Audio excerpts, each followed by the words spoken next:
बशीर बद्र का एक शेर है कि ना मैं गिरा और ना मेरे उम्मीदों की मीनार गिरे, पर कुछ लोग मुझे गिराने में कई बार गिरे। और ये लाइनें जो है वो इस समय धनंजय सिंह के ऊपर बड़ी सटीक बैठती हैं।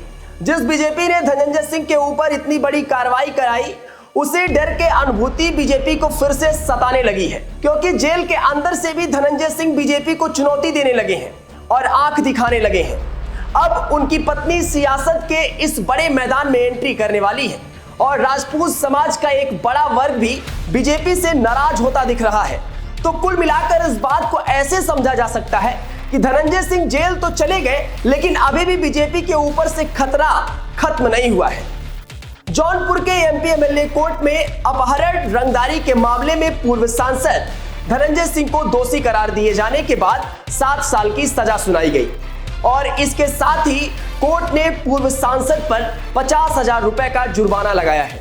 वहीं अब माना जा रहा है कि धनंजय सिंह के चुनावी करियर पर भी फुल स्टॉप लग गया है, क्योंकि वो जौनपुर से चुनावी मैदान में उतरना चाह रहे थे।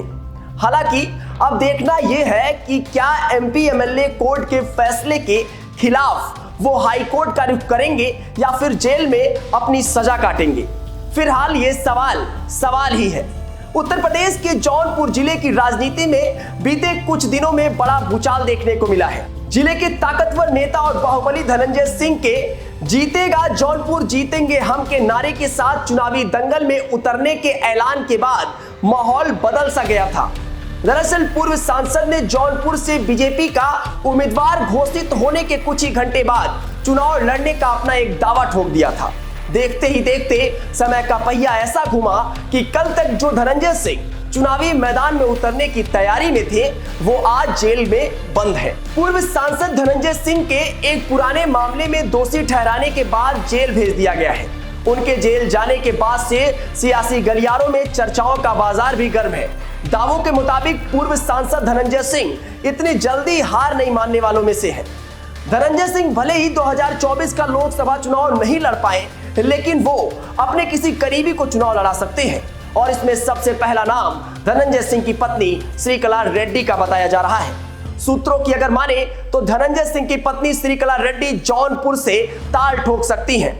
तेलंगाना के बिजनेस परिवार से ताल्लुकात रखने वाली श्रीकला रेड्डी मौजूदा समय में जौनपुर की जिला पंचायत अध्यक्ष है। धनंजय सिंह की पत्नी श्रीकला रेड्डी तेलंगाना की है और श्रीकला बिजनेस फैमिली से संबंध रखती हैं और इसके साथ ही श्रीकला के परिवार का भी बैकग्राउंड राजनीति से जुड़ा रहा है। उनके पिता भी विधायक रह चुके हैं और धनंजय सिंह और श्रीकला की शादी फ्रांस की राजधानी पेरिस में हुई थी, जो काफी चर्चा बटोरी हुई थी। वहीं इनकी शादी के रिसेप्शन में कई बड़े नेता भी शामिल हुए थे। वैसे जिस तरीके से धनंजय सिंह को जेल हुआ और उसके बाद अब जिस तरीके की खबरें और कयास लगाए जा रहे हैं कि उनकी पत्नी चुनाव लड़ सकती है, और कयास ये भी लगाए जा रहे हैं, दावा ये भी किया जा रहा है कि राजपूत समाज का एक बड़ा वोट बैंक जो है वो बीजेपी से नाराज होता दिख रहा है। कुल मिलाकर इस पर आप क्या प्रतिक्रिया, अपनी प्रतिक्रिया जरूर दर्शाएं। बने रहे गोरखपुर पोस्ट के साथ।